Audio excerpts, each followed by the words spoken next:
మాట్లాడడం ఇప్పటికీ నాకు షాకింగ్ గానే ఉందమ్మా. నీక్కాదే, ఇది నేను అన్నయ్యకిచ్చిన షాక్. ఆ నక్షత్రిని కోడలిగా చేసుకోవడం నాకేమైనా సరదానా ఏంటి? నాకేం అర్థం కావడం లేదమ్మా. ఇప్పుడు మీ అన్నయ్యని నేనే నక్షత్రని పెళ్లి చేసుకోరా అని అడిగితే మీ అన్నయ్య భూమి గురించి ఆలోచించటం మొదలు పెడతాడు. అలాగే మీ అన్నయ్య నక్షత్రకి దగ్గరవుతున్నాడని భూమికి తెలిస్తే భూమి టెన్షన్తో మీ అన్నయ్యకి దగ్గరవుతుంది. భూమి పండనుకుంటే నక్షత్ర రాయన్నమాట. నక్షత్ర అనే రాయితో కొడితే భూమి మీ అన్నయ్య ఒడిలో పడుతుంది. ఇది నా ఐడియా. ఈ ఐడియా, ఈ డైలాగులు ఇవన్నీ నీవంటే నాకు నమ్మబుద్ధి కావడం లేదమ్మా. దీని వెనక ఎవరో ఉన్నారనిపిస్తుంది. ఎవరుంటారు? ఎవరు లేరు. ఏదో బుక్లో చదివాను. నీకు కాలేజ్కి టైం అవ్వట్లేదు? బయలుదేరు.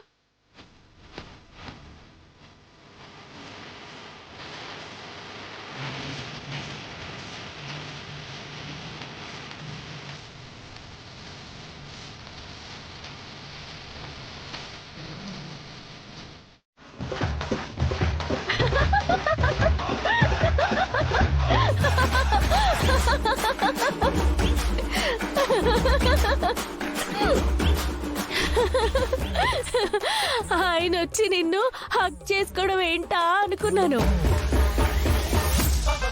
ఆవేశంలో ఆలోచించలేదు కానీ అంత బుద్ధి లేని పని ఆయన ఎందుకు చేస్తారు?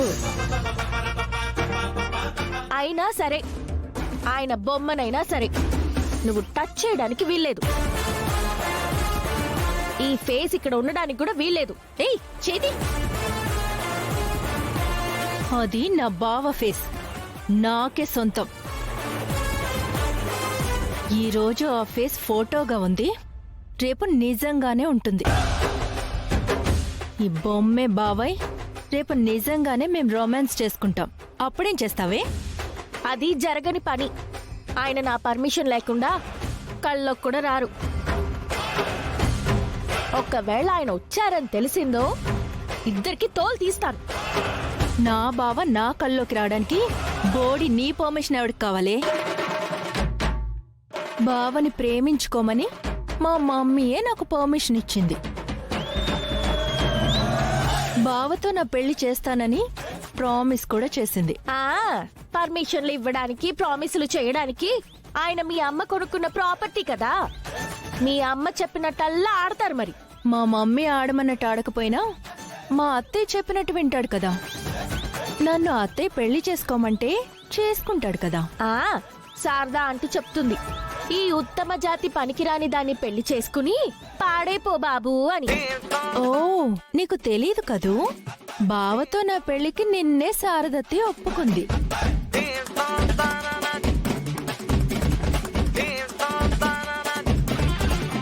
ఓహో, అంటే నిన్ను ఆడబొమ్మని తెచ్చి దానికి శారదా ఆంటీ మొహం పెట్టి ఒప్పించావా?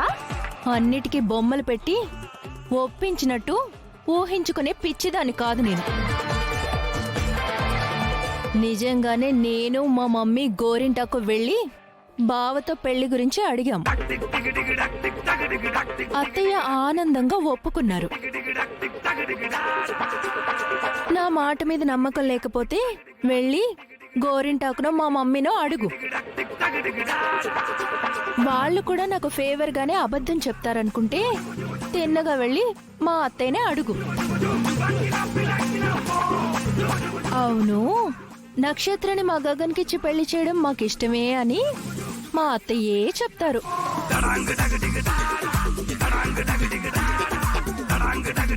నా ఒక్కడికి తెలిస్తే సరిపోదు కదమ్మా. అందరికీ తెలిసేంత వరకు నువ్వొద్దనుకున్నావు, ఆ నక్షత్ర కావాలనుకుంది. ఎలాగైనా గగన్కి పెళ్ళైతే చాలని శారద ఎప్పటినుంచో అనుకుంటోంది. అలాంటప్పుడు తన కొడుకు కోసం చచ్చిపోవడానికి కూడా వెనకాడని నక్షత్ర అయితే తప్పే ఉందని శారద ఒప్పేసుకుని ఉంటుంది. అలా ఎలా ఒప్పుకుంటుంది మావయ్య? భూమి, నేను ఇంత వివరంగా చెప్పా కూడా నువ్వు మళ్ళీ అదే ప్రశ్న అడిగితే నేను మళ్ళీ అదే సమాధానం చెప్పాల్సి వస్తుంది. లాగ్ అవుతుంది. నీకు ఓకేనా? అది కాదు మావయ్య, అలా ఒప్పుకోవద్దని మీరు శారదత్తతో చెప్పండి. ఆ ఇంట్లో నేను చెప్తే చెల్లుబాటయ్యే రోజులు నేను ఇంట్లో అడుగుపెట్టిన క్షణమే పోయాయమ్మా. మరి ఇప్పుడు ఎలా మావయ్య? ఎలా అంటే నేనేం చెప్తానమ్మా. ఆ, ఓ పని చెయ్యి, గగన్ ఓ కళ అనుకుని మర్చిపో. ఎలాగో నక్షత్రకి గగన్కి పెళ్ళైపోతుంది కాబట్టి వాళ్ళు ఎక్కడున్నా పిల్లా పాపలతో సంతోషంగా ఉండాలని మనస్ఫూర్తిగా ఆశీర్వదించు. మావయ్య అంతకు మించి మన ఇద్దరం చేయగలిగింది ఇంకేమీ లేదమ్మా. కుదరదు మావయ్య.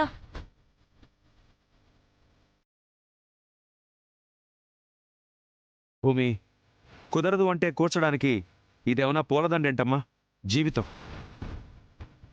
అనుకోని పరిస్థితులు ఎదురైనప్పుడు మనం అడ్జస్ట్ అయిపోవాలి. ఆహా, నేను అవ్వలేను. అవకేం చేస్తావు? ఆల్రెడీ దత్తత ఏర్పాట్లు జరిగిపోతున్నాయి. ఇంక నువ్వు వాడిని కలిసే అవకాశం లేదు. నువ్వు గగన్కి దూరం అయిపోయావు, ఆ నక్షత్ర దగ్గర అయిపోయింది. ఆ తర్వాత గగన్ నక్షత్ర ఇద్దరికి పెళ్లి కూడా అయిపోతుంది.